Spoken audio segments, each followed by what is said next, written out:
বাংলাদেশে আজকাল বেশ কিছু অলৌকিক ঘটনা ঘটছে। ধরেন আপনি কিছুই জানেন না, কিন্তু দেখা গেল যে আপনি একটি হত্যা মামলার আসামি, এমনকি আপনাকে গ্রেপ্তারও করা হলো।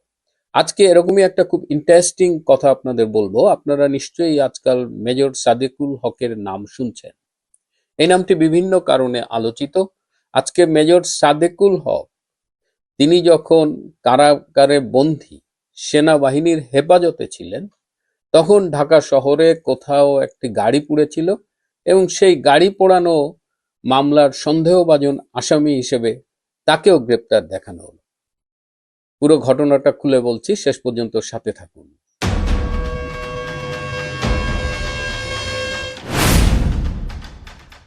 প্রিয় বন্ধুরা, প্রীতি, সালাম এবং শুভেচ্ছা নেবেন। পুরো ঘটনাটা বলবার আগে এই ছোট্ট ভিডিও ফুটেজটা একটু দেখবার জন্য অনুরোধ করছি।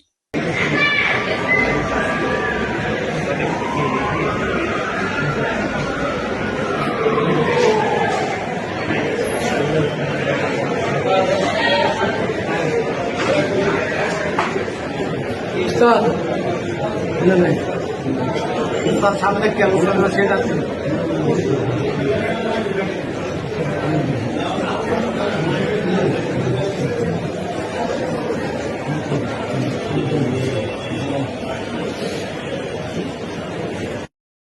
এই যে তিনি এই কদিন আগে এই মামলায় হাজিরা দিতে এলেন, মামলাটি খুব ইন্টারেস্টিং। মামলাটি হলো 2024 সালের 11ই নভেম্বর ভাটারা থানার কাছে বসুন্ধরা এলাকায় বিটুমিন গেটের সামনে একটি গাড়ি কে বা কারা পুড়িয়ে দেয়। গাড়িটির মালিক হলো মনির হোসেন। এবং গত বছর 13ই নভেম্বর আওয়ামী লীগ একটি কর্মসূচি দিয়েছিল, লকডাউন কর্মসূচি, কারণ তখন ওই দিন আইসিটি শেখ হাসিনার বিরুদ্ধে মামলার রায় ঘোষণার তারিখ কবে হবে সেটা বলবে। তো এই কারণে আওয়ামী লীগ ওই সময় বেশ কিছু কর্মসূচি দিয়েছিল। তো 11ই নভেম্বর ওই গাড়িটি পুড়েছিল। তো সেই গাড়িতে আগুন দেওয়ার মামলায় মেজর অবসরপ্রাপ্ত সাদেককে আসামি দেখানো হয়েছে এবং এ কারণে তাকে আদালতে আনা হয়েছিল। তার আগে একটু জেনে নিই কে এই মেজর সাদেক। এই মেজর সাদেক হলেন 74th বিএমএ লং কোর্সের একজন ক্যাডেট ছিলেন। তার মানে তিনি, তার বয়স এখন হবে 30-এর আশেপাশে, এবং তিনি কিন্তু দুর্দান্ত ক্যাডেট ছিলেন। বিএমএ তে তার পারফরমেন্স খুবই ভালো ছিল এবং তখন তার পারফরমেন্স অনুযায়ী তাকে বিএমএ তে প্লাটুন কমান্ডার হিসেবে পোস্টিং দেওয়া হয়েছিল। কিন্তু তখন তার মায়ের স্টেজ 3 ক্যান্সার ধরা পড়ে, যে কারণে তিনি বিএমএ তে থাকতে পারেনি। তিনি অনুরোধ করে ঢাকায় চলে এসেছিলেন মায়ের চিকিৎসার সুবিধার্থে। পরবর্তীতে তিনি চিটাগাংয়ে যিনি জিওসি ছিলেন, পরবর্তীতে কুমিল্লায় ক্যান্টনমেন্টের যিনি জিওসি ছিলেন তার এডিসি হিসেবে কাজ করেছেন। মেজর সাদেক কিন্তু খুব পপুলার একজন অফিসার ছিলেন এবং বিশেষ করে জুনিয়র অফিসারদের বিভিন্ন রাইটস নিয়ে সে সবসময় খুব সরব থাকতো। জিওসির এডিসি হিসেবে কাজ করার পরে ওই জিওসির মেয়েকে সে বিয়ে করে। তো সাদেক 2024 সালের ডিসেম্বরে নিজেই অসুস্থ হয়। তার ট্যাকিকার্ডিয়া হয়েছিল এবং কিছু অ্যাজমার প্রবলেম ছিল। ট্যাকিকার্ডিয়া হলো যে হৃদস্পন্দনটা বেড়ে যাওয়া, মিনিটে 100-র বেশি হয় এবং এর সাথে অন্য অন্য সমস্যাও থাকতে পারে। সো এই ট্যাকিকার্ডিয়া অ্যাজমা রিলেটেড প্রবলেম নিয়ে সে রামু সিএমএইচ এ ভর্তি হয়েছিল এবং পরবর্তীতে বেটার ট্রিটমেন্টের জন্য তাকে ঢাকায় আনা হয় এবং সিএমএইচ এর বাইরেও বেসরকারি হাসপাতালেও সে একটা চিকিৎসা নিয়েছে এবং 2025 সালের 22শে জুলাই পর্যন্ত সে কিন্তু ছুটিতে ছিল, যেহেতু সে স্বাস্থ্যগত সমস্যায় ভুগছিল। গত বছরের 17ই জুলাই যখন সে ছুটিতে, এবং সে যে এই যে ছুটিতে ছিল সে কিন্তু তার কমান্ডিং অফিসারের পারমিশন নিয়েই এই ছুটিটা নিয়েছিল এবং তার অবস্থানগুলো জানানো হয়েছিল। 17ই জুলাই ছুটি শেষ হওয়ার 5 দিন আগে তাকে অ্যারেস্ট করা হয় এবং সেনা হেফাজতে নেওয়া হয় এবং সেখানে তার বিরুদ্ধে কোর্ট মার্শাল করা হয়। কোর্ট মার্শাল করে তাকে অক্টোবরে 3 মাসের কারাদণ্ড দেওয়া হয় এবং তখন, আর প্রথমে তো ধরেন মিলিটারি জেলে থাকে, পরে সেখান থেকে তাকে সিভিল জেলে পাঠানো হয়। তো তাকে ডিসেম্বরে কেরানীগঞ্জের জেলে পাঠানো হয়। অর্থাৎ জুলাইয়ের 17 তারিখে গ্রেপ্তার হয়ে ডিসেম্বর পর্যন্ত সে সেনাবাহিনীর হেফাজতে ছিল। তাহলে 11ই নভেম্বর এই সাদেক কি করে ওই গাড়ি পোড়ানোর মামলায় আসামি হয়? বিষয়টি আদালতের সামনে সাদেকের আইনজীবী তুলে ধরেছেন এবং আদালত ভাটারা থানার ওসি এবং যিনি তদন্ত কর্মকর্তা এসআই দুজনকেই এর ব্যাখ্যা দিতে বলেছেন 16 তারিখ।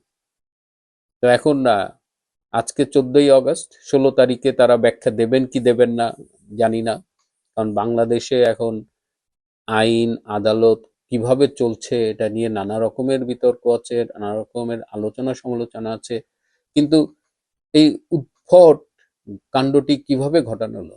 সাদেকের 3 মাসের জেল পিরিয়ড কিন্তু শেষ হয়ে গেছে। অক্টোবরে সাজা দিলে নভেম্বর, ডিসেম্বর, জানুয়ারি, তারপরে তাকে ভাটারা থানার একটা মামলায় গ্রেপ্তার দেখানো হয়েছে, সেটাও মিথ্যা মামলা।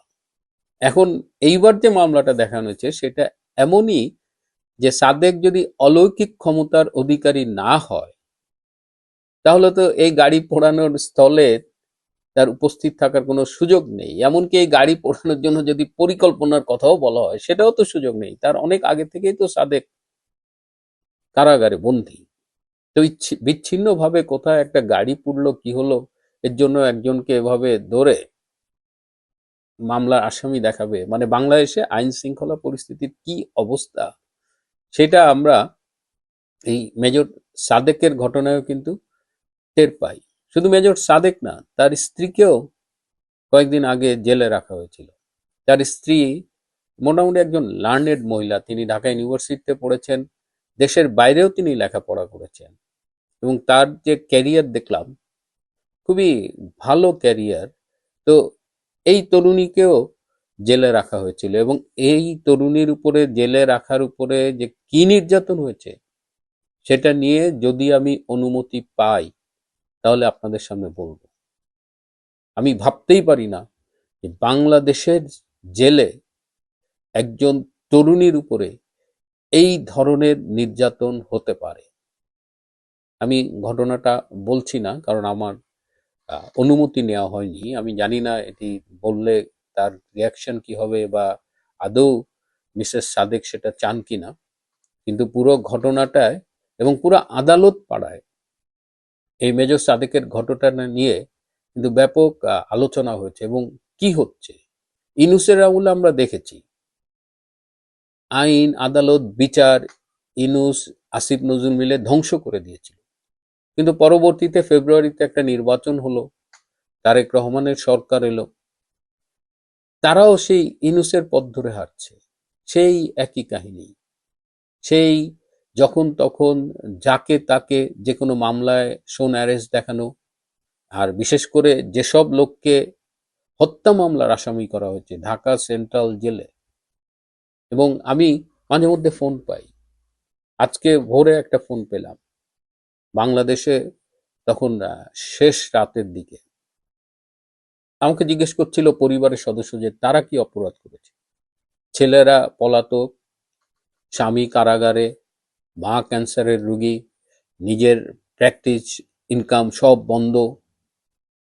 এইভাবে তো একটা দেশ চলতে পারে না।